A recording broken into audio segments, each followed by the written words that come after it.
Manifestation has exploded. Vision boards, affirmations, speaking things into existence. From a distance, it looks exactly like prayer. It isn't. And the gap between them is bigger than either side wants to admit. Searches for manifestation have grown by over 600% in a few years, overlapping heavily with searches for prayer and spiritual guidance. The same audience, reaching for two very different tools without realizing it. There's one question that splits these practices completely, and it changes what's actually happening in your head the moment things don't go your way. Manifesting isn't praying. Same room, different direction. Both involve stillness. Both involve stating a desire clearly. Both involve confident expectation that something is going to respond. Prayer and visualization activate strikingly similar brain regions tied to focus and reduced anxiety. The biology genuinely overlaps. This isn't a claim that one does nothing. Who's actually in charge? Manifestation places you as the source. Your thoughts, your energy, your certainty generate the outcome. The universe is a responsive mechanism, and you're the operator.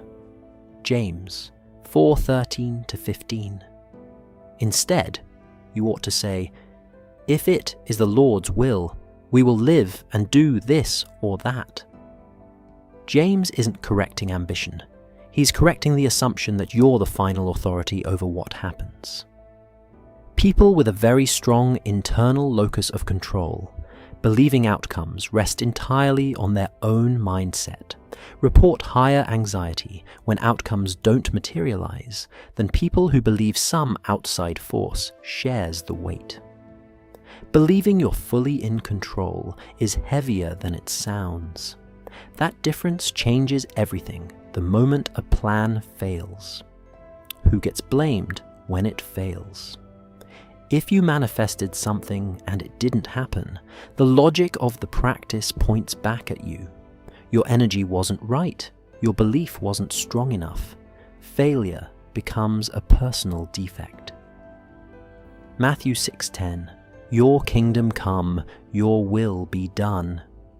If a prayer isn't answered, the practice already built in the reason. It wasn't the will of the one you asked. The outcome was never fully on your shoulders. In therapy research, outsourcing outcomes to something larger than yourself in a structured way is consistently linked to lower burnout than believing you alone are responsible for every result in your life. Peace was always the actual goal. Philippians 4:6-7. Present your requests to God, and the peace of God will guard your hearts. The measured outcome in Scripture isn't whether you got the thing, it's peace, regardless of the outcome. Manifestation measures success by whether you got what you asked for. Prayer, as Scripture frames it, measures success by whether you're still at peace either way, because the person you are talking to was never you in the first place. What now?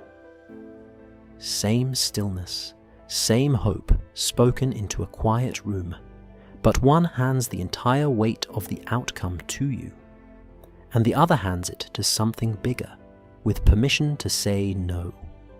Next, a story almost everyone's heard, and almost nobody has actually sat with. A father raises the knife over his own son on God's instruction. We're asking the question most sermons skip. What does an instruction like that actually do to a human mind?